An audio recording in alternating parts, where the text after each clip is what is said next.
jour, un corbeau était très mécontent de sa vie. Assis sur une branche d'arbre, il se mit à pleurer. Un moine qui se trouvait sous l'arbre reçut une goutte des larmes du corbeau sur la joue. Levant la tête, il vit le corbeau en pleurs. Le moine lui demanda « Qu'y a-t-il, mon ami? Pourquoi pleures-tu » Le corbeau répondit « Ô sage, je suis très contrarié par ma vie. Personne ne m'aime. Les gens me chassent avec mépris. Personne ne me donne rien à manger. Tout le monde me déteste. La mort vaut mieux qu'une telle vie. » En entendant ces mots, le cœur du moine fut rempli de compassion. Il dit au corbeau « Mon ami, nous devrions apprendre à être heureux dans toutes les conditions. » Mais le corbeau ne comprit pas la sagesse du moine et continua de pleurer. Alors le moine lui dit « Ne sois pas contrarié. Dis-moi, que veux-tu devenir? Avec mon mantra, je peux te transformer. » Le corbeau, heureux, répondit « Ô béni, si tu veux m'aider, fais de moi un signe. » Le moine dit « D'accord, je te transformerai en cygne. Mais d'abord, va voir un cygne et demande-lui s'il est heureux de sa vie. Va et reviens me dire. » Le corbeau s'envola avec joie pour rencontrer un cygne. Il vit un cygne nageant dans un étang et lui dit « Comme tu es beau, tu es aussi blanc que le lait. Tout le monde t'aime. Tu dois être l'oiseau le plus heureux du monde. » Le cygne répondit tristement « Non, mon ami, je ne suis pas heureux. Il y a tellement de belles couleurs dans le monde, mais je n'ai aucune couleur. Le blanc n'est pas une couleur. Je pense que le perroquet est l'oiseau le plus heureux du monde, car il est si coloré. » En entendant cela, le corbeau s'envola pour rencontrer un perroquet. Il dit au perroquet « Ô perroquet, tu es si coloré et si beau.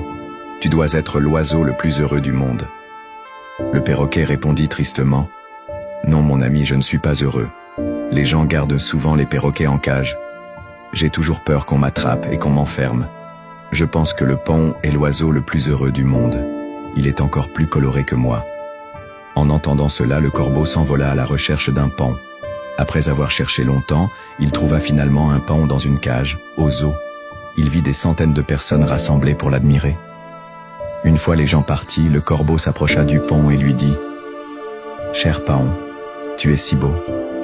Chaque jour, des milliers de personnes viennent te voir. Et moi, quand les gens me voient, ils me chassent immédiatement.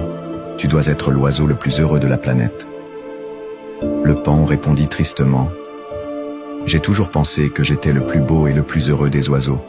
Mais à cause de ma beauté, je suis enfermé dans cette cage. Quand les gens arrachent mes plumes colorées pour en faire des décorations, cela me fait très mal. » Le paon poussa un profond soupir et dit « Je ne suis pas heureux, mon ami. » Le corbeau, surpris, lui demanda « Si tu n'es pas heureux, alors qui penses-tu être l'oiseau le plus heureux du monde ?»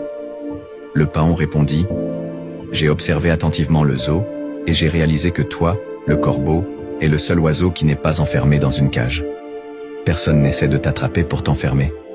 Alors ces derniers jours, j'ai pensé que si j'étais un corbeau, je pourrais voler librement et être heureux. » En entendant cela, le corbeau s'envola, et pour la première fois, il se sentit heureux d'être un corbeau. Il retourna voir le sage et dit « Ô sage, je ne veux plus être autre chose. Je suis bien tel que je suis. » Si nous observons nos vies, nous constaterons que ce problème est aussi le nôtre. Nous faisons des comparaisons inutiles avec les autres, ce qui nous rend tristes et nous pousse à nous plaindre. Nous ne valorisons pas ce que nous avons, ce qui nous entraîne dans un cycle d'insatisfaction. Apprenons à être heureux avec ce que nous avons, au lieu de nous concentrer sur ce que nous n'avons pas. Il y aura toujours quelqu'un qui aura plus ou moins que nous. Si vous continuez à vous comparer aux autres, vous ne serez jamais heureux. Une personne satisfaite de ce qu'elle a est la plus heureuse du monde. Si vous ne suivez pas le projet Motive Max, il est probable que vous ne nous reverrez jamais. Mais si vous le faites, félicitations. Vous êtes sur un chemin de croissance continue.